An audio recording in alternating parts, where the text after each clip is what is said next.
महाराष्ट्राचा अभिमान महाराष्ट्र दिन शिवाजी महाराजांची प्रेरणा, स्वराज्याची प्रेरणा ही शहाजी महाराजांची आहे. नाहीतर शिवाजी महाराजांच्या मनामध्ये कुठनं आलं. म्हणूनच संभाजी महाराजांसारखा जे वेदमंत्रानं अभिषिक्त झालेला किंवा युवराज होते ते ब्राह्मण मंत्र्यांना, अष्टप्रधान मंडळांना हत्तीच्या पायदून शिक्षा देऊ शकत होते. शिवाजी महाराजांचा हा राज्याभिषेक हा फक्त राज्याभिषेक दिन म्हणून ते साजरा करत नव्हते. तुम्ही आज सुद्धा बघा, त्यांनी त्याला टायटल दिलं हिंदू साम्राज्य दिन. यांचं खरं दुखणं तो हिंदू साम्राज्य दिन जरा मागं पडून शिवराज्याभिषेक दिन म्हणून पुढे आला हे आहे का. काही लोक म्हणतात की पुरंदरांच्या मुळे शिवाजी घराघरात पोचला आणि त्याच्या अगोदर महाराष्ट्रात प्रत्येक घरात जन्मलेल्या जर असेल तर ते शिवाजी संभाजी नावाशिवाय नावं ठेवलेली नाहीत. वारंवार ह्या विचारधारेच्या लोकांना असं वाटतंय की नुसतं शिवाजी महाराज आपण नको, आपल्याला त्यांना मान्यता पाहिजे असेल तर त्यांच्या मान्यतेसाठी रामदासाला सुद्धा मान्यता मिळायला पाहिजे. 2014 नंतर असं झालं की आम्हाला आता रोखणार कोण. त्याच्यातून हे मग कोश्यारी बोलतात, मग ते कुठले गोविंदगिरी महाराज बोलतात आणि बोलून परत स्वतःच्या वक्तव्याचं समर्थन करा. राजकीय लोक जे आहेत ह्यांनी कधी काय वाचलेलं नसतंय, यांना कशाचे काय परिणाम होतील हे माहीत नसतंय आणि त्यामुळं त्यांना वाटतं की जिथं 4 लोक जमतात म्हणजे धर्माधिकारींच्या पाठीमागे एक समूह आहे असं त्यांना वाटलं की मग ते त्यांच्या पाठीमागे जातात आणि मग त्यांनी जय रामदास म्हटलं की होता जय रामदास म्हणतात. त्यांनी टिळा लावायला सांगितलं, रामदासजी ते लावणार. त्यांनी ते चुकीचं चित्र लावायला सांगितलं, रामदास स्वामी शिवाजी महाराजांना मार्गदर्शन करतात ज्याला इतिहासात काहीच आधार नाही, तर हे लावणार घरात. महाराष्ट्राचा अभिमान महाराष्ट्र दिन नमस्कार, मी विजय चोरमारे. महाराष्ट्र दिनमानमध्ये आपलं मनपूर्वक स्वागत आहे. शिवराज्याभिषेक दिनाचा सोहळा जवळ आलेला आहे. त्यानिमित्तानं आज आपण इतिहास संशोधक इंद्रजित सावंत यांच्याशी गप्पा मारणार आहोत. शिवराज्याभिषेक दिनाचं एकूण महत्त्व, आजच्या काळात शिवराज्याभिषेक दिन साजरा करणं त्या पाठीमागच्या प्रेरणा ते कितपत महत्त्वाचं आहे या अनुषंगानं, तसेच एकूण शिवकाळ आणि छत्रपती शिवाजी महाराजांच्या अनुषंगानं आजपर्यंत होत असलेलं राजकारण, या सगळ्या विषयांच्या संदर्भात आज आपण इंद्रजित सावंत यांच्याशी बोलणार आहोत. नमस्कार. नमस्कार सर. आज आपण शिवराज्याभिषेक दिनाच्या निमित्तानं खरं तर बोलणार आहोत. शिवराज्याभिषेक दिनाला 352 वर्ष आता होत आहेत, म्हणजे 350 वर्ष उलटून गेलेले आहेत एक शिवराज्याभिषेक दिनाचा सोहळा होऊन. तर 350 वर्षांनंतर सुद्धा आपण शिवराज्याभिषेक दिन साजरा करतो. तर याच्या पाठीमागची प्रेरणा काय आहे असं तुम्हाला वाटतं? याची मुळं जी आहेत म्हणजे इतक्या वर्षानंतर, इतक्या शतकानंतर, म्हणजे जवळजवळ 3 शतकं आणि 1 अर्धशतक असं 3.5 शतकं. तर इतक्या शतकानंतर सुद्धा एखादी घटना घडून गेली त्या रायगड सारख्या दुर्गम किल्ल्यावर आणि त्यानंतर आपण त्याची आठवण काढावीशी वाटते आपल्याला. याच्या पाठीमागं इथल्या भूमिपुत्रांना असं वाटतंय की शिवराज्याभिषेक जो आहे किंवा शिवाजी महाराजांचं जे सिंहासनारोहण आहे किंवा त्यांनी जी पदवी धारण केली छत्रपती, ह्या सगळ्या गोष्टी या आपल्या स्वातंत्र्याच्या आणि सार्वभौमत्वाच्या प्रतीक आहेत असं इथल्या भूमिपुत्रांचं मत आहे. त्यांची मनोधारणा, त्यांचं जाणीव नेणिवेतलं मन सांगतंय आणि म्हणून आज सुद्धा आपण शिवराज्याभिषेक दिन साजरा करतोय, त्याचा उत्सव साजरा करतोय आणि त्याची आठवण आपण जागृत ठेवतोय. ही जी आठवण आहे ही फक्त आता या 20-25 वर्षातली नाही आहे. भारत स्वतंत्र झाल्यानंतर सुद्धा 1974 मध्ये शिवाजी महाराजांच्या राज्याभिषेकाला 300 वर्ष झाल्यानंतर सुद्धा इथल्या भूमीतल्या जे राज्यकर्ते होते महाराष्ट्रानं, त्या खास करून महाराष्ट्र राज्यानं त्यावेळेला खूप मोठ्या प्रमाणात शिवाजी महाराजांच्या या राज्याभिषेकाचा उत्सव साजरा केला होता. त्यामध्ये यशवंतरावजी चव्हाण होते, A.R. अंतुले होते, एवढंच काय तर इंदिराजींची सुद्धा त्यावेळीची उपस्थिती रायगड किल्ल्यावर होती. असे अनेक खूप मोठ्या प्रमाणात हा उत्सव साजरा केला. त्यांची सुद्धा धारणा म्हणजे ह्या धुरीण जे होते राजकारणाचे मोठे, यांची धारणा सुद्धा आपला पहिला स्वातंत्र्य दिन भारतातला हा कुठला असेल तर तो शिवाजी महाराजांचा हा राज्यारोहणाचा किंवा राज्याभिषेकाचा दिन आहे, तो आहे. आणि म्हणून त्यांनी तो साजरा केलेला होता. आणि तीच भावना आज सुद्धा इथल्या भूमिपुत्रांच्या मनामध्ये आहे, असं मला वाटतं राज्याभिषेक दिन साजरा करण्यापाठीमागची. शिवराज्याभिषेक दिन हा एक राजकीय सोहळा होताच, पण त्याचं ऐतिहासिक आणि सामाजिक गरज का होती, किंवा ऐतिहासिक किंवा सामाजिक महत्त्वाचं नेमकं काय सांगता येईल? आपण शिवाजी महाराजांच्या राज्याभिषेकाकडे बघत असताना फक्त तो 6 जूनला जो सोहळा झाला त्यावेळेला तिथे सिंहासनारोहण झालं किंवा त्याच्या अगोदर जे धार्मिक विधी झाले तेवढ्या मर्यादेत हा शिवाजी महाराजांचा राज्याभिषेकाचा हे नाही आहे, पट नाही आहे. तो पट शिवाजी महाराजांच्या पासून खूप मागं जातो आणि तो शहाजी महाराजांच्या पर्यंत जातो. कारण शहाजी म्हणजे शिवाजी महाराजांना ही प्रेरणा कुठनं आली असेल? सार्वभौमत्व घोषित करायचं, आपलं छत्रधारण करायचं, सुवर्णाच्या सिंहासनावर बसायचं, ह्या ज्या प्रेरणा आहेत, ही प्रेरणा ही त्यांच्या पिताजींच्याकडून आणि त्यांच्या माताजींच्याकडून आले. म्हणजे शहाजी महाराज आणि जिजाऊ साहेब यांच्याकडनं या प्रेरणा आलेत. आणि याची मुळं ज्या वेळा आपण इतिहासाच्या पाठीमागं बघत जातोय त्यावेळेला मला असं जाणवतंय की शिवाजी महाराजांच्या वयाला 12वं वर्ष लागलं त्यावेळेला शिवाजी महाराज हे शहाजी महाराजांच्या बरोबर बंगळूरला होते. म्हणजे आत्ताच्या कर्नाटकात बंगळूरला होते. आणि तिथं शहाजी महाराज, जिजाऊ साहेब आणि शिवाजी महाराज ह्यांच्या तिघांच्या मध्ये काय चर्चा झाली माहित नाही, पण शहाजी महाराजांची जी अपूर्ण राहिलेली स्वप्न होती सार्वभौम राजा होण्याची किंवा सार्वभौमित्व इथल्या भूमिपुत्रांचं घोषित करण्याची, ती पूर्ण आपल्या पुत्रानं करावीत. आणि म्हणून त्यांनी त्यावेळेला शिवाजी महाराजांना सार्वभौमत्वाची प्रतीक असणारी एक मुद्रा तयार करून दिली, जी शिवाजी महाराजांनी राज्याभिषेकानंतर सुद्धा वापरले. शिवाजी महाराजांच्या राज्याभिषेकाच्या दिवशी, राज्याभिषेकाच्या वेळेला त्यांची एक दुसरी मुद्रा, ज्याला आपण महादेव मुद्रा म्हणतो, ती तयार केलेली होती, पण त्यांनी ती वापरली नाही. त्याच्यानंतर सुद्धा त्यांनी जी मुद्रा वापरली, जी शहाजी महाराजांनी त्यांना दिलेली होती, आणि त्याच्यामध्ये जो श्लोक आहे, संस्कृत श्लोक आहे किंवा त्याच्यातला जो भावार्थ आहे तो म्हणजे आपण सगळ्यांना माहित आहे ती मुद्रा, प्रतिपच्चंद्र लेखे व वर्धिष्णू विश्ववंदिता शहा सुनो शिवशैषा मुद्रा भद्राय राजते. म्हणजे ह्याच्यामध्येच हे जे काय राज्य आहे ते प्रतिपदेच्या चंद्रकलेप्रमाणे वाढत जावं. दुसरा त्यातला महत्वाचा आशय असा आहे की शहाजीचा मुलगा शिवाजी आहे. आणि तिसरा आहे की हे राज्य लोककल्याणासाठी राज्य, म्हणजे हे जे काय शिवाजी महाराजांची जी मुद्रा आहे, म्हणजे मुद्रा म्हणजेच थोडक्यात राज्य त्यांनी चालवलेलं, हे लोककल्याणासाठी असेल. आणि त्याच्यामध्येच सार्वभौमत्वाची जी संकल्पना आहे ती मुद्रेमध्ये आली.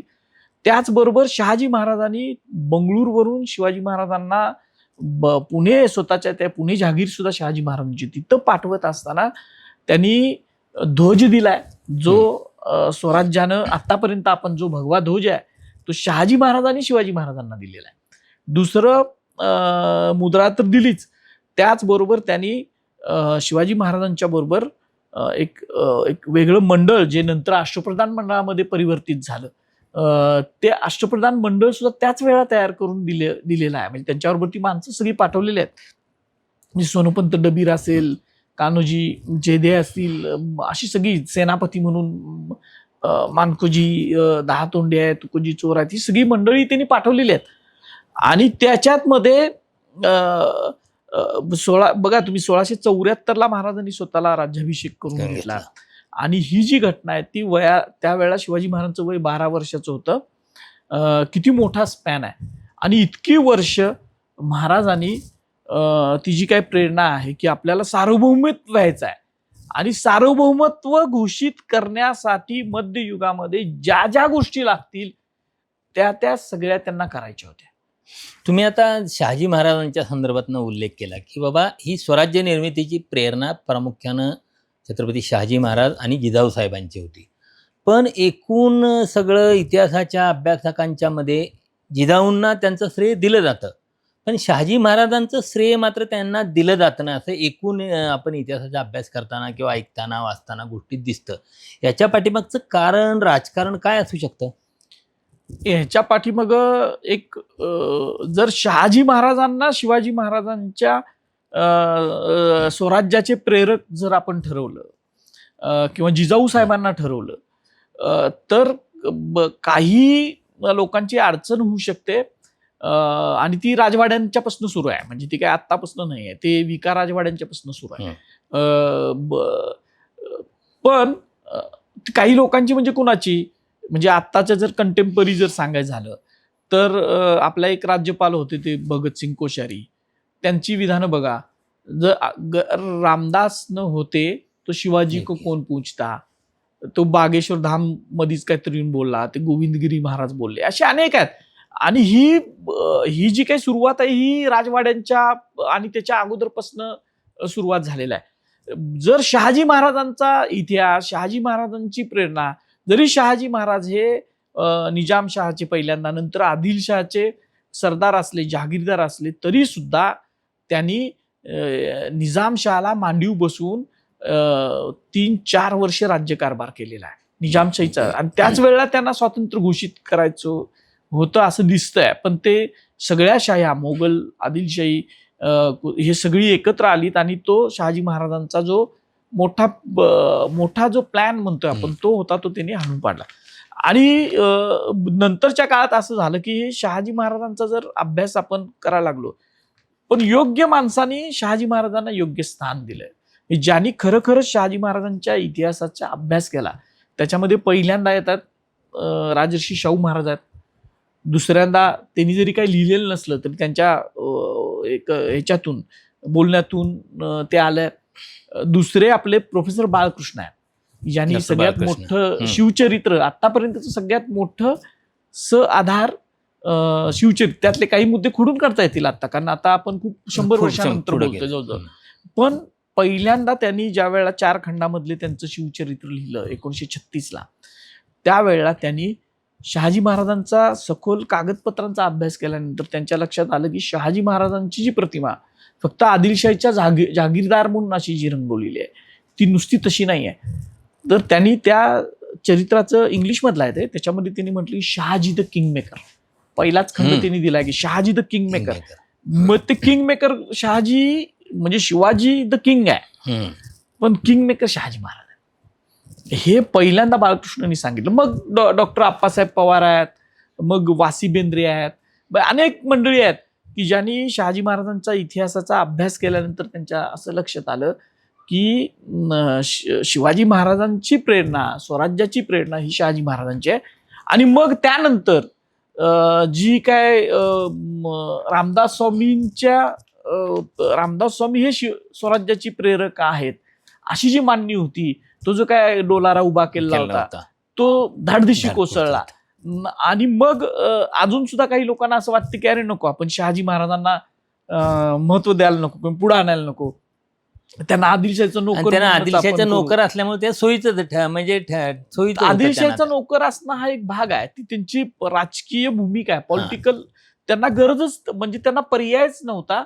पण त्यांनी, नाहीतर शिवाजी महाराजांच्या मनामध्ये कुठनं आलं, शिवाजी वयाच्या 12व्या वर्षी महाराजांच्या मनात हे येणार नाही ना की आपली मुद्रा असावी, आपला स्वतंत्र ध्वज असावा, आपलं राष्ट्रप्रधान मंडळ असावं, आपण सार्वभौमित्व घोषित करावं. हे सगळं आलंय ते तिथून आलंय, जिजाऊ साहेब आणि शहाजी महाराजांच्या ह्याच्यातून आलेल्या त्या गोष्टी आहेत. फक्त शहाजी महाराजांच्या चरित्राचं योग्य मूल्यमापन हे महाराष्ट्रातल्या जे इतिहासाच्या मुख्य प्रवाह ज्याला आपण म्हणतो त्याच्यातल्या लोकांनी केलं नाही. राजवाड्यांनी तर खूप वेगळ्या पद्धतीनं शहाजी महाराजांच्या इतिहासाचं मूल्यमापन केलं. आणि मग त्यांचे एक स्कूल आहे, म्हणजे आज सुद्धा तुम्ही बघितल्या तर इतिहासाच्या विचारधारा आहेत वेगवेगळ्या. एक जी मूळ विचारधारा इथल्या बहुजन जे फॅक्टवर आधारित सांगितलं जातं ती विचारधारा आहे, आणि दुसरी एक विचारधारा आहे ती जी प्रस्थापितांची विचारधारा आहे, ब्राह्मणी विचारधारा ज्याला आपण म्हणतो, ब्राह्मण ब्राह्मणेतर जो विषय आहे त्याच्यामधली ती विचारधारा आहे. आणि त्याच्यातून शहाजी महाराजांचं चरित्र लोकांसमोर आलं नाही. आणि शिवाजी महाराजांच्या पाठीमागचा जो बॅकबोन आहे, जे म्हणजे सगळं पुरवण्यापण आहे, म्हणजे सैन्य पुरवणं, शस्त्र पुरवणं, पैसे पुरवणं, इंटेलिजन्स पुरवणं, हे सगळ्या गोष्टी ज्या शहाजी महाराजांनी केल्या त्या इतिहासामध्ये योग्य प्रकारे पुढे आल्या नाही. आपण कल्पना करू की बाबा शिवराज्याभिषेक झालाच नसता हम्म. तर काय एकूण पुढचा इतिहास काय असता किंवा त्या इतिहासावर पुढचा काय परिणाम झाला असता? शिवराज्याभिषेक झाला नसता तर मराठ्यांचं राज्य शिवाजी महाराजांच्या नंतर आणि संभाजी महाराजांच्या नंतर, खरं तर शिवाजी महाराजांच्या नंतरच टिकलं नसतं असं माझं खरं तर इतिहासात जर तरला स्थान नसतं. पण नसतं. माझं असं स्वतःचा अभ्यास आहे. हां. असं सांगतोय मला की राज्याभिषेक झाला नसता तर शिवाजी महाराजांच्या निधनानंतरच स्वराज्यामध्ये मोठी दुही प्रस्थापित करण्याचा प्रयत्न झाला. संभाजी ती गादीच नसती, ते जे काही सिंहासनच नसतं रायगडचं, तर इतर भारतात मध्ययुगात ज्या ज्या ज्या हे सगळ्या ज्या गोष्टी झालेल्या होत्या, ह्या शाया सुद्धा का टिकलेल्या होत्या, बाहेर आलेल्या शाया का टिकलेल्या होत्या, तर त्यांनी स्वतःची राजधानी होती, त्यांची स्वतःचं सिंहासन होतं. आणि स्वतः मोगलांचं सुद्धा बघा, त्यांच्या राज्यारोहणाचा दिवस म्हणजे मोगल बादशाहांचे राज्यारोहणाचे दिवस, आदिलशाहीचे राज्यारोहणाचे दिवस हे त्यावेळेला ते मोठ्या प्रमाणात साजरा करायचे. म्हणजे स्वतः त्या राज्यारोहणापासूनच त्यांचं कालगणना ती सुरू करायची, जुलूस वगैरे ते स्वतःचे. म्हणजे त्यावेळेची ती मध्ययुगातली धारणाच अशी होती, मध्ययुगीन लोकांची, खास करून भारतीय लोकांची धारणा अशी होती की आपला जो काय राज्य आहे हे एका विशिष्ट धार्मिक गोष्टींनी त्याला मान्यता दिली पाहिजे. मुस्लिम राज्यकर्ते होते, त्यांना मुल्ला मुल्लवींनी काझीनी मान्यता द्यावी लागायची, तो फतेहा पडायला लागायचा बादशाच्या नावानं. त्याची अनेक उदाहरणं आहेत आपल्याकडं, म्हणजे त्याचे संदर्भ आहेत. तसं हा जो मराठ्यांचा राजा झाला शिवाजी महाराज, त्यांना जसं त्या राज्यकर्त्यांना त्यांच्या धार्मिक लोकांच्याकडून मान्यता पाहिजे होती, तसं शिवाजी महाराजांना सुद्धा ती पाहिजे होती हे दिसतंय. आणि आपल्याला असं दिसतंय की जर हे झालंच नसतं, महाराजांनी करूनच घेतलं नसतं, कारण महाराज जाणते राजा आपण म्हणतो शिवाजी महाराजांना, ते करूनच घेतलं नसतं, पुढं राज्य जे नंतर औरंगजेबासंग राजा आपला शिवाजी महाराजांचे पुत्र संभाजी महाराजांचं औरंगजेबानं हत्या केली, आणि त्यानंतर राजाराम महाराजांनी ताराबाई साहेब या जवळजवळ 7-7.5 वर्ष जिंजीच्या किल्ल्यावर, इथून एक तामिळनाडूत आहे तिथं जाऊन राहिलेले होते, आणि इथं राजाच नव्हता स्वराज्य, जे मुख्य जे आहे ते इथं नव्हता. आणि तरी पण महाराष्ट्रानं इथल्या भूमिपुत्रांनी लढा दिला. त्याचं कारण कुठंतरी आमचं सिंहासन माझा राजा आहे, म्हणजे बाहेर जरी असला, महाराष्ट्रात नसला तरी तामिळनाडूच्या जिंजी किल्ल्यावर माझा राजा आहे, आणि तो अभिषिक्त आहे, तो सार्वभौमत्वात घोषित केलेला आहे. आणि त्याच्यामुळंच शिवराज्याभिषेक आपल्याला महत्वाचा वाटतं की बाबा, आणि ते झाला नसता तर मग हे औरंगजेबासंग जी प्रदीर्घ काळची लढाई आहे ती जवळजवळ 26-27 वर्षाची लढाई आहे. म्हणजे 1681 पासून औरंगजेब या महाराष्ट्रात आला, त्याच्या अगोदर होतीच, पण स्वतः खासा दिल्ली सम्राटच सगळे सैन्य घेऊन इकडे आलेला होता. त्याच्याशी जे काही इथली भूमिपुत्र लढले त्याची सुद्धा बीज ही त्या ह्याच्यात आहेत. आणि ते जर झालाच नसता, राज्याभिषेकाचं महाराजांनी आपलं स्वतःचं छत्रच धारण केलं नसतं स्वतःवर, तर मराठ्यांचं राज्य राहिलं नसतं आणि नंतर मराठा साम्राज्य सुद्धा विस्तारलं नसतं. आता इतकं सगळं महत्त्व शिवराज्याभिषेकाचं आहे, म्हणजे राज्याभिषेक करून घेण्याचं इतकं सगळं महत्त्व आहे, असं असताना सुद्धा शिवराज्याभिषेकाला त्या काळात प्रचंड विरोध झाला. आणि तो विरोध पुन्हा म्हणजे छत्रपती शिवाजी महाराजांच्या दरबारातल्या जवळच्या लोकांनीच केला. काय हे राजकारण काय होतं? म्हणजे आता किरण माने शो त्याच एका बेसवर साधारण पुढं आलेला आहे, म्हणजे त्यामुळे त्याची पुन्हा चर्चा व्यापक व्हायला लागल्या. तर हे नेमकं काय राजकारण होतं? म्हणजे का विरोध राज्याभिषेकाला छत्रपतींच्या राजवटीतल्या त्यांच्या जवळच्या लोकांचाच का विरोध होता? याची बीज या आपल्या सनातनी वृत्तीमध्ये आहे किंवा सनातनी धर्मग्रंथांमध्ये आहेत असं म्हटलं तर काय वावगं ठरणार नाही, हे पहिल्यांदा. आणि ती सनातनी वृत्ती अशी आहे की ही प्राचीन काळापासून आहे. म्हणजे ती बृहद्रथानं मारलं त्याला शृंगाने, त्यावेळेपासून सगळं सुरू झालंय प्राचीन काळापासून. आणि ती खोलवर रुजलेली आहेत. म्हणजे आत्ता सुद्धा महाराष्ट्रातल्या ब्रह्मवृंदांना असं वाटतंय की हे राज्य ब्राह्मणी राज्य आलेलं आहे. असं त्यांना वाटतंय. खरं आहे का नाही ते आपण त्याचं विश्लेषण करू करू शकतो, पण मला जो फोन आला होता त्याच्यावरनं मी तर ठामपणे म्हणू शकतो. हा, आणि हीच वृत्ती त्यावेळेला सुद्धा होती. होती. आणि याचे संदर्भ खूप आहेत. म्हणजे अनेक राज्याभिषेकावर कुणी लिहिलं नाही, तर राज्याभिषेकावर शेजवलकरांपासून ते मेहेंदळ्यांपर्यंत, वासी बेंद्र्यांपासून ते जयसिंगराव पवार सरांपर्यंत, आत्ताच्या सदोबा मोरे त्यांच्यापर्यंत अनेक लोकांनी लिहिलेला आहे. पण काही लोकांनी या थेट न लिहिता पुरावे असताना, म्हणजे काय काय पुरावे आहेत, ते विरोध झालेला होता पहिल्यांदा. म्हणजे त्या वृत्तीमुळे, ब्राह्मणी वृत्तीने जो विरोध केला, त्याचा पहिला पुरावा आहे रायगडाच्या पायथ्याला त्यावेळेला हेनरी ऑक्झिंडन नावाचा एक इंग्रज वकील आलेला होता, जो नंतर राज्याभिषेकाच्या दिवशी 6 जूनला हजर होता आणि त्याने स्वतः लिहिलंय. त्याचा एक दुभाषा होता नारायण शेनवी नावाचा. त्या नारायण शेनवी हा अगोदर जरासा आलेला होता राज्याभिषेकाच्या अगोदर, एप्रिल महिन्यामध्ये तो तिथं होता. आणि त्यानं त्याच वेळेला त्या महिन्यामध्ये जी तयारी चालली होती, तो रायगडच्या पायथ्याला पाचाडला होता. आणि रायगडावर हा सगळा रॉयल एन्क्लोजर होता रायगड, आणि खाली पाचाडला अष्टप्रधानांचे वाडे होते, आणि सगळी जे काय कारभार चालायचा रायगडचा, म्हणजे खास करून तो पाचाडला असायचा. आणि तिथं तो राहिलेला आहे. आणि तो एक तसा एक, आपण आत्ताच्या भाषेत म्हणायचं झालं तर तो राजदूत असल्यामुळं किंवा फॉरेन डेलिगेट असल्यामुळं, म्हणजे राजदूताचा तो दुभाषी असल्यामुळं, त्याला शिवाजी महाराजांच्या म्हणजे जे काय मंत्रिमंडळातले निराजीरावजी असतील किंवा ह्यांच्याशी तो थेट बोलत होता. आणि तशी त्याच्या पत्रातून आपल्याला तसं सगळं समजतं. त्यांना असं लिहिलंय की, म्हणजे त्या नोंदी खूप महत्वाच्या आहेत. शिवाजी, त्याचं म्हणणं आहे असं, शिवाजी स्वतःला राज्याभिषेक करून घेणार आहे, त्याच्यासाठी तो सुवर्णाचं सिंहासन तयार करायला लागलेला आहे.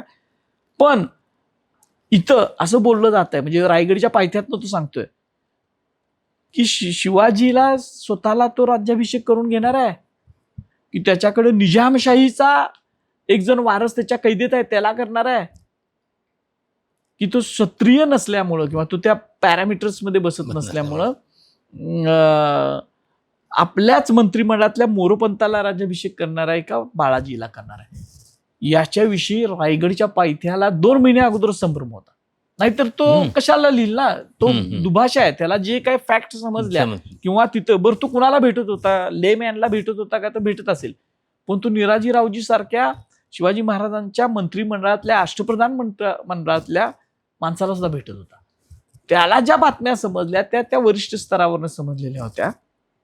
त्यामुळे त्यावेळेला जर तिथं ते कन्फ्युजन असेल, आणि त्यावेळेला त्यानं हे ब्राह्मण तिथले काय बोलतात रायगडच्या पायथ्यातले वरिष्ठ मंत्रिमंडळातले, हे जर त्यानं लिहून ठेवला असेल तर तो कंटेम्पररी आणि महत्वाचा पुरावा आहे असं आपण म्हणायला पाहिजे.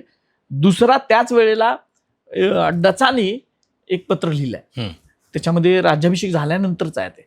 त्याच्यामध्ये सुद्धा महाराजांनी बऱ्यापैकी म्हणजे कसा राज्याभिषेक करून घेतला, त्यांचं वजन किती झालं आणि मग काय झालं हे सगळं लिहिलंय. आणि त्याचमध्ये त्यांनी ब्राह्मणांनी कसा विरोध केलेला होता राज्याभिषेकाला, या गोष्टी सुद्धा नोंदवून ठेवल्यात. आता ही समकालीन साधना आहेत आणि त्रयस्थ व्यक्तींनी लिहून ठेवले. आता याच्यामध्ये मार्टिननं सुद्धा लिहून ठेवले, ते आता मी नाही सांगत, कारण आपल्याच मुलाखतीमध्ये मागच्या वेळेला तो गोंधळ झाला होता, पण ते लोकांनी वाचावं स्वतः, की त्यानं अत्यंत स्पष्ट. काही लोक मग नंतर म्हणायला लागली मार्टिनचं पुरावे कसे ग्राह्य धरायचे, तो मद्रासला होता, पण त्याला जी माहिती मिळायची ती स्वराज्यात असणाऱ्या, त्याचं काउंटर होतं राजापूरला, तिथून माहिती द्यायची. त्याचं नाव सुद्धा माहिती आहे आपल्याला, जो तिथला काउंटरला त्यावेळेला कोण होता तो.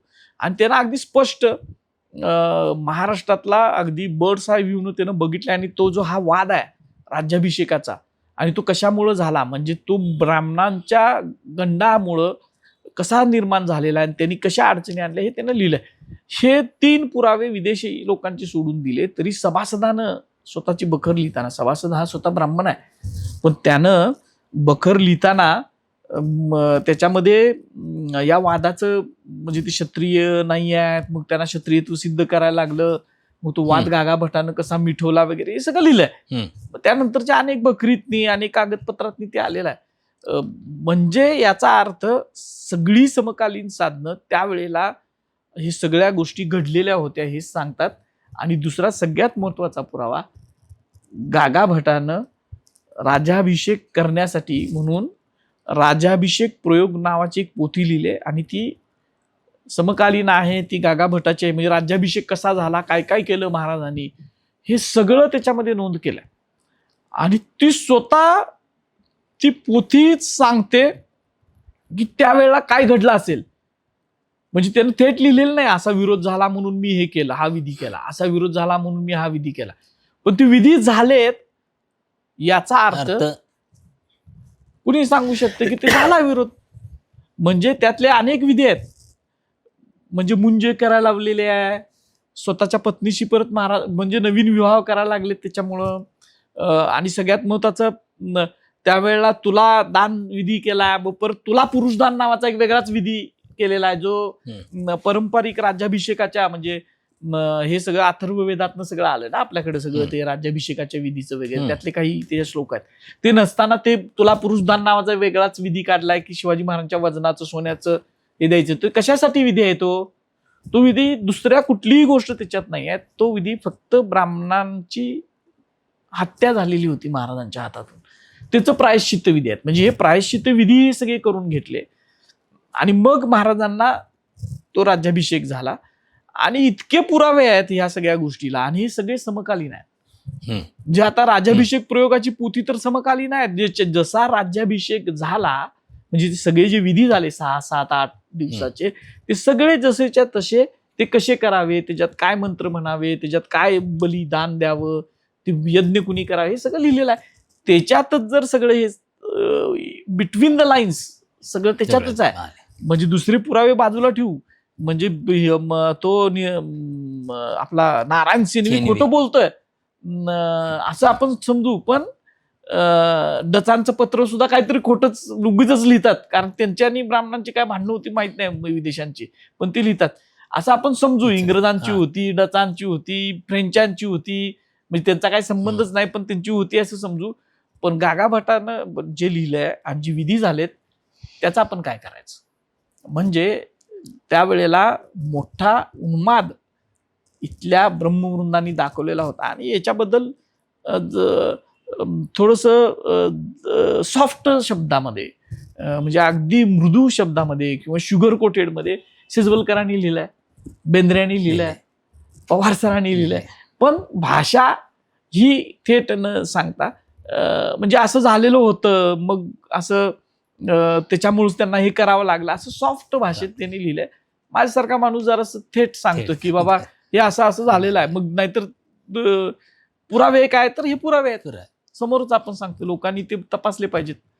आता काही लोक परत ते कसं ते पुरावे कसे प्रक्षिप्त झाले असतील, म्हणजे झालेले नाही आहेत कारण ते सगळ्यांनीच वापरलेले आहेत असं सांगायचा प्रयत्न करतात.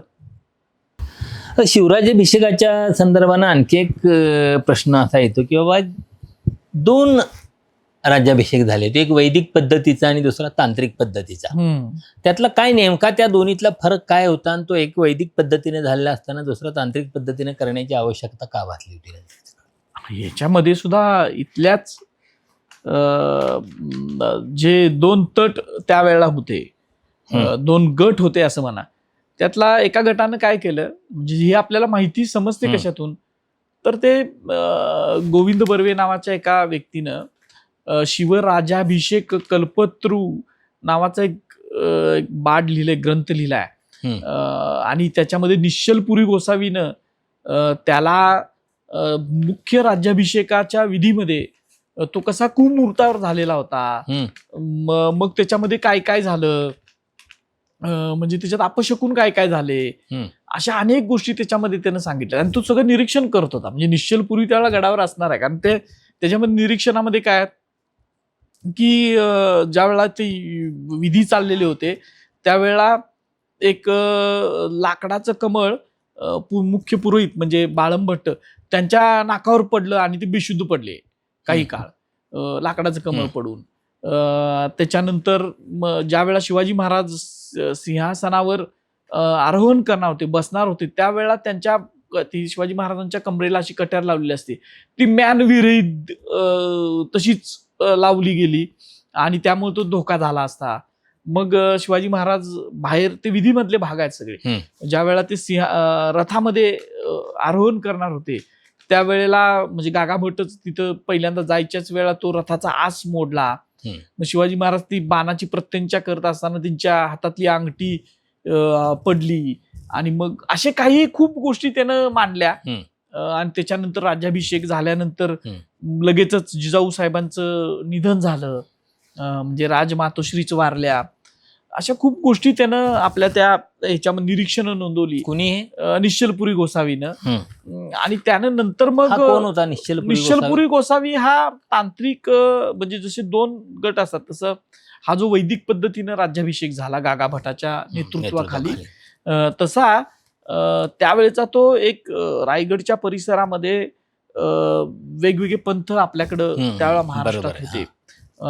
त्याच्यामध्ये एक शाक्त पंथ सुद्धा होता, जे तांत्रिक विधी करणारी मंडळी सगळी होती. तर तो होता आणि त्यानं ती महाराजांना सांगितलं की बघा हे असं हे सगळं झालेलं आहे. कुमुहूर्तावर राज्याभिषेक झाला आणि मग महाराजांना शेवटी शिवाजी महाराज हे रयतेची काळजी घेणारा राजा होता. मग रयतेतला एवढा मोठं सगळं आपण सार्वभौमित्व घोषित केल्यानंतर एखादा एक वर्ग हा अल्प म्हणजे असंतुष्ट राहू नये. आणि त्यावेळेच्या धारणा 350 वर्षापूर्वीच्या धारणेनुसार तिथल्या घरात काही कुटुंबातल्या मंडळींना वाटलं असेल की हे बोलतोय बरोबर आहे, म्हणून मग त्यांनी महाराजांनी 24 सप्टेंबरला स्वतःला एक तांत्रिक विधी करून घेतला. त्याला आपण दुसरा शिवाजी महाराजांचा राज्याभिषेक म्हणतात, काही लोक शाक्त राज्याभिषेक म्हणतात.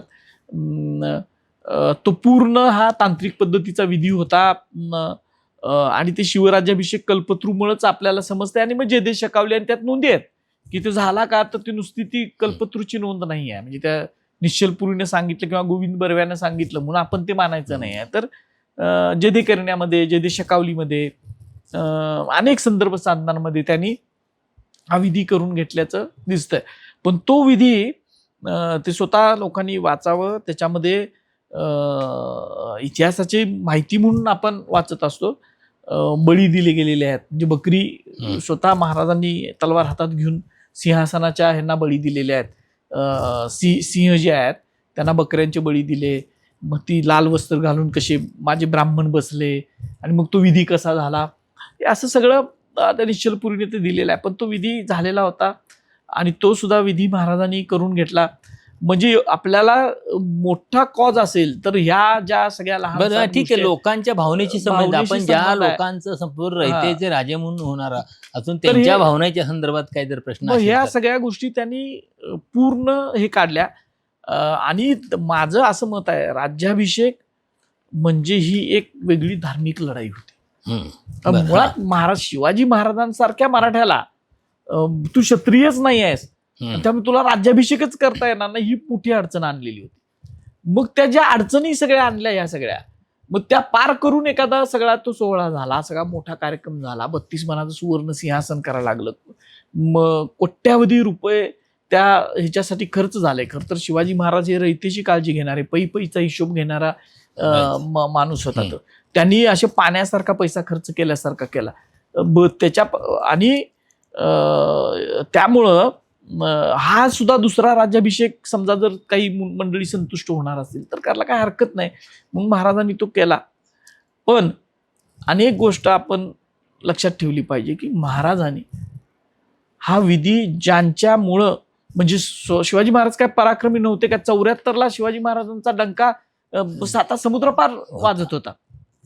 त्यामुळं ते राज्य निर्माण झालं होतं, किल्ले होते, 40,000 घोडदळ होतं, लाखाचं सैन्य होतं, प्रचंड खजिना होता. असं असताना त्यांना हा विधी करून घ्यावा लागला, कारण या लोकांच्या सगळ्या धारणा, सनातनी धारणेमुळं. आणि त्यामुळं महाराजांनी त्यानंतर एक महत्वाची गोष्ट केली. ती गोष्ट आहे, महाराजांनी ज्यांच्यामुळं राज्याभिषेक विधी करून घ्यायला लागला आणि ज्यांच्यामुळे हे पैके खर्च झाले, म्हणजे जी सनातनी लोक होती, जे वतनदार होते, त्यात एक ब्राह्मणी वर्ग होता आणि तसंच शिवाजी आमच्या समकक्ष आहे असं म्हणणारा मराठ्यांच्यातले वतनदार सुद्धा होते. यांच्यावर सिंहासन पट्टी नावाचा कर बसवला आणि त्या करातनं राज्याभिषेकाची जी काही खर्च झाले झाला. आणि हा कर सामान्य रयतेवर नव्हता. हम्म. हा कर फक्त वतनदार आणि या धार्मिक जे काही वतन बरं. दिली होती हा. यांच्यावर होता आणि महाराजांनी याच्यातून राज्याभिषेकाचा हा खर्च वसूल केलाय. म्हणजे कारण ह्या सगळ्याचा विचार आपण अशा तरी करतो की शिवाजी महाराज अंधश्रद्धाळू कधीच नव्हते. हो, हा म्हणजे त्याच्या संदर्भातली खूप म्हणजे काय गोष्टी सांगाल तुम्ही. शिवाजी महाराज हे विज्ञाननिष्ठच होते. म्हणजे या अंधश्रद्धा वगैरे गोष्टी व्यक्तिगत आयुष्यात मानणारे नव्हते. म्हणजे समुद्र उल्लंघन करायचं नाही इथपासून बऱ्याच गोष्टी त्या काळातल्या आरमार समजूत उभारणी केल्या. हे त्याच्यातलं सगळ्यात महत्वाचं हे आहे. हा. दुसरं महत्वाचं आहे की ही जी काही धार्मिक लढाई मी मगाशी म्हटलो हा. त्याच्यामध्ये तुम्हाला होता येत नसताना म्हणजे थोडक्यात धर्मानुसार तुम्ही इलिजिबल नाही आहात नाही. तरी सुद्धा त्यांनी ते करून घेतलं. इलिजिबल नसेल तर तुमच्या जे काय क्रायटेरिया आहेत त्याच्यात त्या काय बसवा. ते मी त्यानुसार ते कसं eligible होऊन बसवायचं आहे दाखवतो. ते काम तुमचं आहे. कसं बसवायचं आहे ते काम गागा भटाचं आहे. मग इथली लोक तयार झाली नाहीत म्हणून मग ज्यांना महापंडित म्हटलं गेलेलं होतं म्हणजे ज्यांना विश्वेश्वराचा प्रतिनिधी म्हटलेलं होतं अशाच माणसाला त्यांनी आणलं आणि त्याच्याकडूनच हे सगळ्या गोष्टी घडवून आणल्या. आणि नुसत्या त्या घडवल्या नाहीत तर त्याच्यामध्ये बघा त्यांनी पुढच्या आपल्या लोकांना त्रास होऊ नये पण पुढच्या पिढ्यांना हा त्रास होऊ नये म्हणून त्यांनी ती पोथीच लिहून घेतली शिवराज्याभिषेक प्रयोगाची. आणि त्याच्यामुळं शिवाजी महाराजांनी हे सगळं अंधश्रद्धेतनं केलं असं आपण म्हणूच शकत नाही. कारण परत त्यांनी मग सिंहासनपट्टी वसवलीच नसते. ज्यांनी ते पैसे खर्च करायला लावले ज्यांच्यामुळं ते राज्याभिषेक करून घ्यायला लागला त्यांच्यावर सिंहासनपट्टी वसवली. आणि अनेक अशा घटना शिवाजी महाराजांच्या फॉरवर्डनेसच्या ज्याला आपण पुरोगामी म्हणतात काही लोक आता शब्द ते उपहासानं वापरतात फॉरवर्डनेसच्या अनेक घटना सांगता येतील की महाराजांच्या ह्याच्यामध्ये त्यांनी कधी अमावस्या पौर्णिमा अशा गोष्टी काय बघितलेल्या नव्हत्या. कारण पन्हाळ्याहून सुटताना बघा तुम्ही कुठलं काय होतं आपले गुरुपौर्णिमा होती.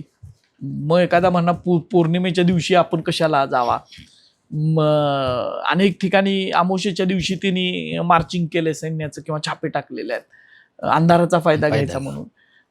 शिवाजी महाराजांचं तुम्ही बघितला तर जसं मिर्झा राजा जयसिंग आला बघा 1666 शिवाजी महाराजांच्यावर आक्रमण करायला औरंगजेबाचा सरदार. त्यानं येतानाच कोटीचंडी नावाचा एक तांत्रिक विधी केलेला होता.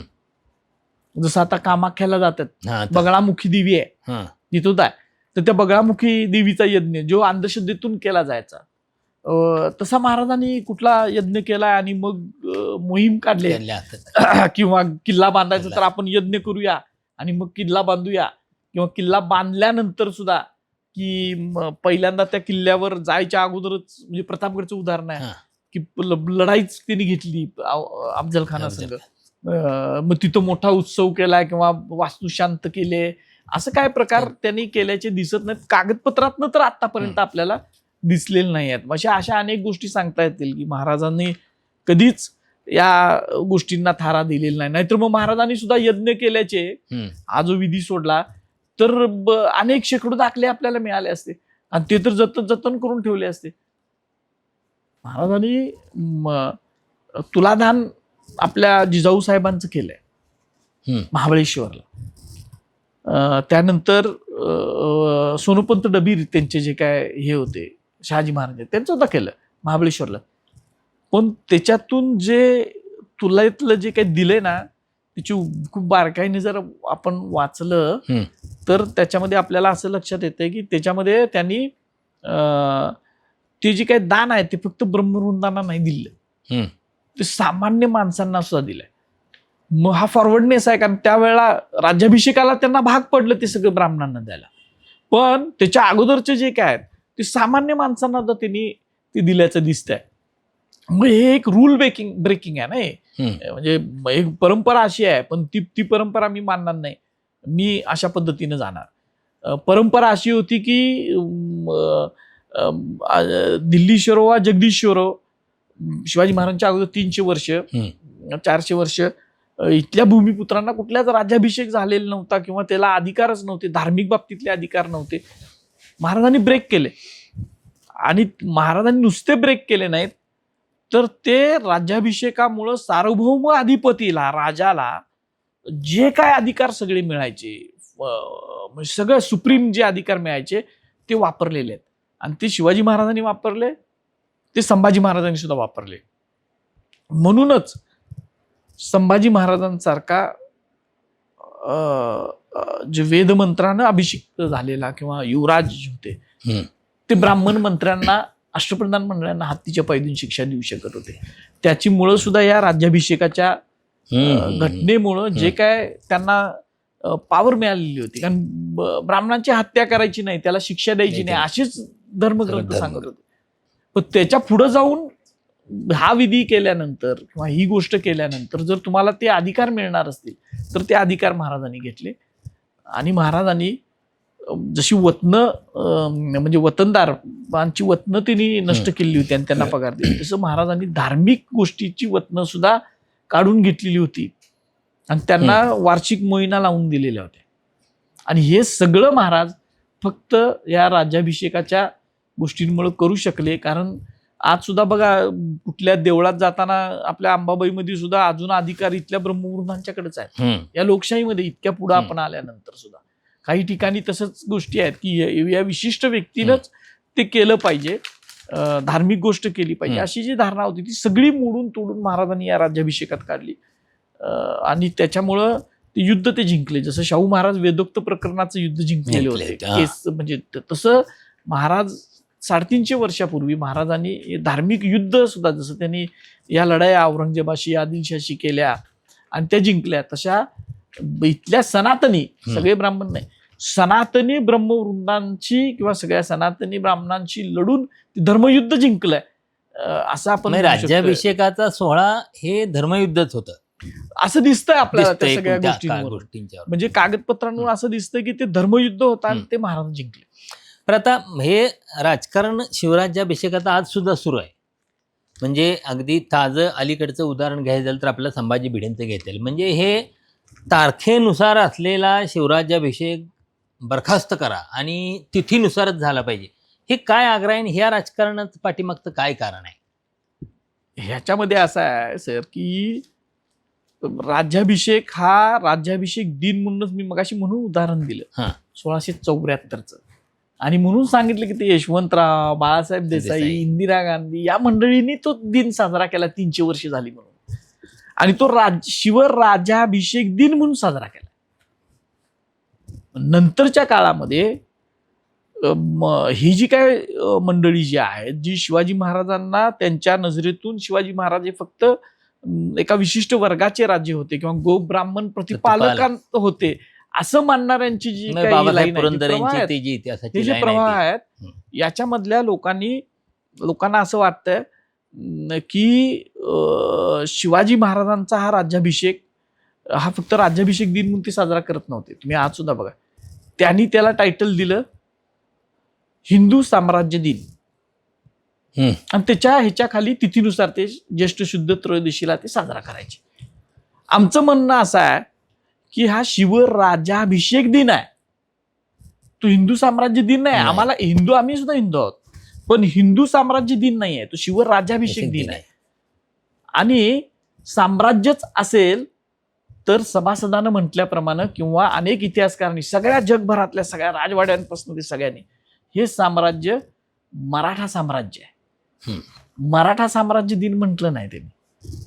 काय सभासदाने म्हटलं मराठा पातशाह, या युगी सर्व पृथ्वीवर म्लेंच बादशाह, मराठा पातशाह एवढा छत्रपती झाला, ही काही सामान्य गोष्ट झाली नाही. आणि आपलं राज्य मराठ्यांचं राज्य आहे, शिवाजी महाराजांचं राज्य मराठ्यांचं राज्य आहे, म्हणजे ते कुठल्या एका जातीचं नाही आहे. मराठा हा त्यावेळेला व्यापक अर्थानं संकल्पना होती. आणि असं असताना त्याला तुम्ही ती संकल्पना बाद करून तुम्ही हिंदू साम्राज्य दिन म्हणून साजरा करायला लागला आणि ती तिथीनुसार साजरा करायला लागला. आणि तो साजरा करायचं म्हणजे काय करत होते, ह्याला स्वरूप शिवराज्याभिषेकाला 74ला झाला 350. त्याच्यानंतर मोठं स्वरूप कधी आलं की ज्या वेळेला आपल्यासारखी सगळी मंडळी ही रायगडावर जाऊन तो उत्सव साजरा करायला लागली, त्याला तारखेवर आपण तारखेनुसार साजरा करायला लागलो. कारण आज जगात होतं, आज दुबईपासून ते अमेरिकेपासून ते इंदोरपासून ते खाली कर्नाटकापर्यंत ते हरियाणापर्यंत शिवराज्याभिषेक दिन म्हणून हा उत्सव साजरा होतो 6 जून. 6 जूनला होतो. 6 जूनला होतोय. आणि तो 6 जूनला काय होतोय, कारण आज जगाची रीत ती आहे. हम्म.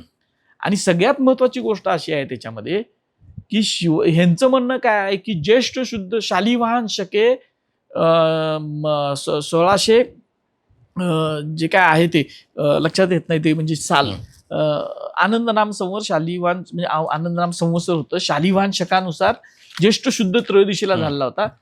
आमच्यासारख्या लोकांचं म्हणणं आहे की शिवाजी महाराजांनी जुनी कालगणना मोडीत काढलेली होती आणि म्हणून त्यांनी त्या राज्याभिषेक दिनापासून म्हणजे 6 जून 1674 या दिवसापासून त्यांनी शिवराजा म्हणजे त्यांनी श्री राजाभिषेक शक निर्माण केला.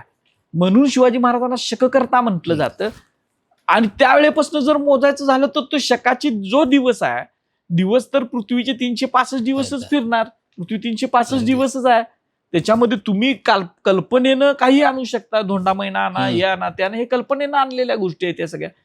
तर त्या दिवसाचं जर तुम्ही असं सर्कल मारायचं ठरलं तर ते बरोबर 6 जूनलाच येणार आहे. कधीही करा तुम्ही, कुठल्याही गोष्टीत करा, कारण काही तिथी बदलत नाहीत. म्हणजे तुम्ही संक्रांत बघा, ही 14 जानेवारीलाच येते तिथीनुसार सुद्धा. आणि जी गोष्ट शिवाजी महाराजांनी काढून टाकली, शालिवाहन शक नाकारला आणि स्वतःचा शक निर्माण केला. ते आपण तिथीनुसार पुन्हा तेच जे शिवाजी ते महाराजांनी कसं तुम्ही शिवराज्याभिषेकाचं तुम्ही त्याच्यापासून करा ना. आणि बरखास्त करा कशाला? तुम्हाला करायचं कोण रोखलंय? तिथीनुसार करा. आणि काय करा, कोण म्हणतंय का की तुम्ही या आणि हे बरखास्त करा, हे असं करतात ते तसं करतात? तुम्ही तुमच्या मार्गाने जावा. लोक जे स्वीकारायचं, लोकशाही आहे, लोकांना जे स्वीकारायचं ते स्वीकारतील. आज आत्ता किती जवळजवळ 20-25 वर्ष झाले लाखोच्या लाखोच्या संख्येनं लोक हे 6 जूनला रायगड किल्ल्यावर जातात. आज महाराष्ट्रातल्या प्रत्येक गावागावात 6 जूनला हा दिन साजरा केला जातो. शिवराज्याभिषेक दिन म्हणून साजरा केला. ह्यांचं खरं दुखणं तो हिंदू साम्राज्य दिन जरा मागं पडून शिवराज्याभिषेक दिन म्हणून पुढे आला, हे आहे का हे तपासलं पाहिजे असं मला वाटतंय. आणि कधी हे साजरा करत होते? ह्याच्या अगोदर हे शिवराज्याभिषेक दिन मोठ्या प्रमाणात कधी साजरा करत होते? लोकांनी दाखवून द्यावं. लहान आपल्या घरात साजरा करणं आणि सार्वजनिक त्याला महोत्सवाचं स्वरूप देणं आणि अखिल भारतीय पातळीवर जागतिक दर्जावर आपण नेणं, हे फरक आहे ना त्याच्यामध्ये. तर आता आपण या सगळ्या समारोहाकडे येताना जरा आजच्या गोष्टींच्या संदर्भात मला वाटतं म्हणजे प्रशांत कोरटकरनं तुम्हाला केलेला फोन असेल किंवा आपण त्या राज्यपाल भगतसिंग कोश्यारींचं वक्तव्य असेल, मग ते राजनाथ सिंग आले, त्यांनी ते NDAमध्ये असंच रामदास स्वामींनी या सगळ्या गोष्टी सांगितल्या, किंवा आता तो संजय गायकवाड नावाचा आमदार त्यानं प्रशांत आंबीला केलेला फोन, आणि की मग इथपासून ते पानसरेंचं पुस्तकापासून प्रबोधनकार ठाकरेंच्या पुस्तकांच्यापर्यंत हे सगळं बंदी घालावी ही मागणीपर्यंत, हे सगळं जे राजकारण चाललंय किंवा ज्या गोष्टी चालल्या त्या कशाच्या निदर्शक आहेत असं तुम्हाला वाटतं? या मुळात सगळ्यात पहिल्यांदा ही जी काही मंडळी आहेत ह्यांच्या अज्ञानाच्या आहेत, काही लोकांच्या. म्हणजे गायकवाड हा अज्ञानी आहे असं माझं स्पष्ट मत आहे. त्यामुळे त्याचा तो भाग सोडून देऊ. म्हणजे त्याच्यावर फार चर्चा करण्यात मलाही वाटतं, तेच वाटतं, त्या फार त्याच्या संदर्भात चर्चा करण्याचा अर्थ नाही. गायकवाड हा त्यानं कव्हरच्या पलीकडे काय वाचले, आतलं पान उघडून बघितलं, मग शिवसेनेत कशाला आहे ना. म्हणजे जर त्यांना जर वाटत असतं की शिवाजी महाराजांचं नाव शिवाजी म्हणून घेतलं म्हणून जर अपमान त्याला वाटत असेल, आणि बाकीची मंडळी खुळी होती का शिवाजी विद्यापीठ स्थापन करणारी, शिवाजी स्मारक स्थापन करणारी, शिवाजी स्मारक मोठं पहिलं शाहू महाराजांनी स्थापन केलं, यांना आदर नव्हता का? हा एक भाग झाला. पण काही मंडळी ही हेतू पुरस्कर म्हणजे हेतू ठेवून त्यांना शिवाजी महाराजांच्यावर प्रेम नाहीये, त्यांना शिवाजी महाराजांच्यावर प्रेम करणाऱ्या लोकांची मतं आणि पाठिंबा पाहिजे आहे म्हणून. पण ते नुसतं शिवाजी महाराजांचं नाव घेऊन त्यांना नको आहे, त्याच्याबरोबर त्यांना रामदास पाहिजे आहे, काही लोकांना दादोजी पाहिजे आहे. मग ते अनेक लांबट लावतात. काही लोक म्हणतात की पुरंदरांच्या मुळे शिवाजी घराघरात पोचला, आणि त्याच्या अगोदर महाराष्ट्रात प्रत्येक घरात जन्मलेल्या जर असेल तर ते शिवाजी संभाजी नावाशिवाय नावं ठेवलेली नाहीत पारतंत्र्यात असताना सुद्धा. शाहू महाराजांनी काय केलं, मग किर्लोस्करांनी काय केलं, मग प्रबोधनाकारांनी काय केलं, अनेक अशी खूप आहेत. मग बाळकृष्णांनी काय केलं. आप्पाजी शिवाजी महाराजांच्या नावानं विद्यापीठाची संकल्पना आणि ते विद्यापीठ स्थापन करणाऱ्यांच्या मनात शिवभक्ती नव्हती का, त्यांनी शिवाजी महाराज पोचवले नाहीत का, अशी म्हणायची एक पद्धत आहे. आणि ह्याच्यामध्ये त्यांना वारंवार ह्या विचारधारेच्या लोकांना असं वाटतंय की नुसतं शिवाजी महाराज आपण नको, आपल्याला त्यांना मान्यता पाहिजे असेल तर त्यांना मान्यता पाहिजे असेल, म्हणजे थोडक्यात ह्या सनातनी ब्राह्मणांना मान्यता पाहिजे असेल तर त्यांच्या मान्यतेसाठी रामदासाला सुद्धा मान्यता मिळायला पाहिजे. आणि मग रामदास स्वामीला मान्यता कधी मिळणार, रामदासांना मान्यता कधी मिळणार, तर रामदासांना इथल्या बहुजन समाजानं संत म्हणून सुद्धा स्वीकारलं नाही. खरंय. म्हणजे संत ज्ञानेश्वर, संत तुकाराम, संत रामदास कधी नाही म्हणत. इथल्या बहुजन समाजाने त्यांना संत म्हणून स्वीकारलं नाही. तर त्या रामदासांना यांनी स्वीकारावं, बहुजन समाजाने स्वीकारावं. तर स्वीकारणार कसं, शिवाजी महाराजांशी जोडल्याशिवाय रामदास स्वामींना स्वीकारलं जाणार स्वीकारार्हता वाढतच नाही. आणि म्हणून हे अशी वारंवार विधानं करतात. आणि हे महाराष्ट्रातल्या ही लढाई काय आत्ताची नाही, हे जवळजवळ 150 वर्ष झालं रामदास आणि हे सगळं चालू आहे. 150 आत्ता जी परिस्थिती आहे तशीच परिस्थिती महाराष्ट्रातली गेली काही वर्ष सोडली तर वारंवार राहिलेली आहे. त्याच्यातूनच जेम्स लेन येतोय आणि भांडारकर सारख्या एका चांगल्या संस्थेमध्ये राहून त्यांच्या माध्यमातून घाणेरडं वक्तव्य करतो. त्याच्यातूनच तुम्हाला एक सांगतो, जाणता राजा जे नाटक आहे त्याच्यामध्ये ती शपथ आहे का नाही आता बघा. ती शपथ एक घेतलेली आहे की राज्याभिषेकाच्या वेळेला जय जय रघुवीर समर्थ म्हणून रामदास स्वामी येतात, ते दाखवतात अजून सुद्धा वर असे देतात. का तर ते यायला पाहिजे. आणि दुसरं एक आहे की राज्याभिषेकाचंच त्यावेळेला सुद्धा त्यांनी असं म्हटलंय की शिवाजी महाराजांच्या तोंडात एक काल्पनिक शपथ घ्यायला लावले नाटककारांनी. म्हणजे नाटककार बाबासाहेब आहेत, तर त्यांनी ती काल्पनिक शपथ घ्यावी लागली. त्याच्यामध्ये ते असं म्हटलंय की सिंहासनाच्या पायऱ्या चढत असताना, खरं तर सिंहासनाला पायऱ्या नव्हत्या, मागूनच यायचं होतं, पण त्यावेळेला ती म्हटलं की पुरोहितानं म्हणजे मुख्य ह्यांनी शिवाजी महाराजांना अडवलं, हे राजा थांबा आणि तुम्ही शपथ घ्या, ही पृथ्वी माझी पत्नी असून ही सगळी प्रजा माझी म्हणजे अपत्य आहेत आणि मी यांचं मायेनं पालन पोषण करेन. आणि जर मी याच्यामध्ये अपयशी ठरलो किंवा च्यूत झाला, असा शब्द आहे त्यांनी, तर माझा हे पुरोहित धर्मदंडाने माझ्या मस्तकावर प्रहार करेल आणि मी सिंहासन सोडून निघून जाईन. अंतरराज्यामध्ये राज्याभिषेकाला शपथ घ्यायला लावली होती, अजून आहे ती काही ठिकाणी आहे बघा, तुम्ही मिळते का नाही. आम्हीच त्याचा तक्रार बिक्रार करून सेन्सॉरला मग ती पुरावे मागितले, मग ते पुरावेच नसल्यामुळे काय नाही ती काढून टाकली, मग परत आता आले.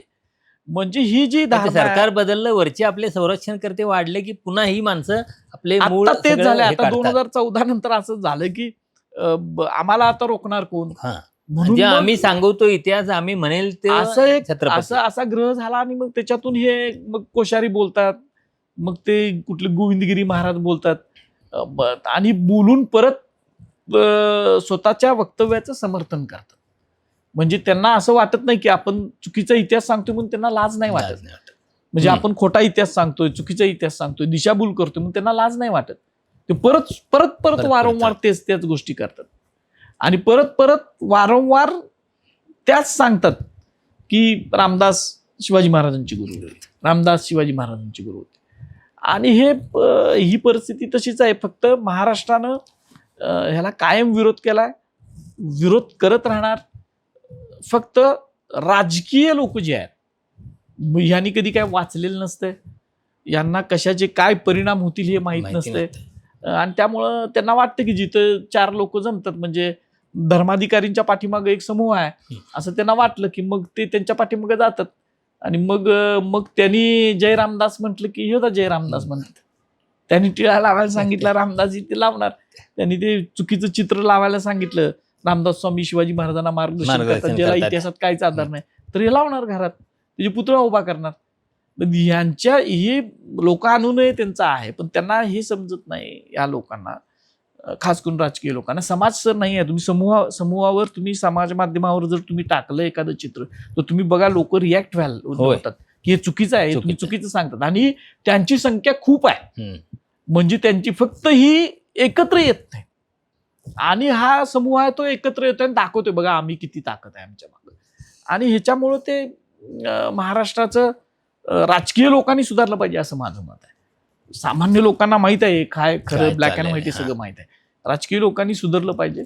आणि जी खोटा इतिहास सांगणारी वारंवार ही आहेत यांनी सुद्धा जे 350 वर्षापूर्वी घडलेल्या घटना मान्य करून आपण पुढे गेलं पाहिजे.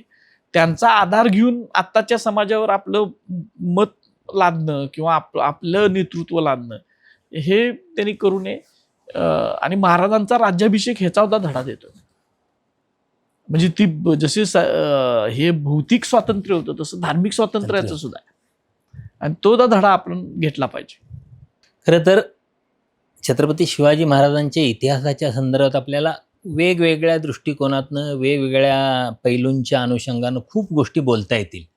पण आजची मुलाखत ही फक्त शिवराज्याभिषेक हा एकच मुद्दा केंद्रीभूत ठेवून होती. त्यामुळं त्या अनुषंगानं जास्तीत जास्त काही माहिती जाणून घेण्याचा आपल्यापर्यंत पोहोचवण्याचा केलेला आहे. इंद्रजित सावंत यांनी त्या संदर्भात आपल्या खूप गोष्टी अगदी त्या पाठीमागचं राजकारण वेगळ्या गोष्टी उलगडून दाखवल्या आहेत. त्याबद्दल त्यांना महाराष्ट्र दिनमानच्या वतीनं धन्यवाद. Thank you sir.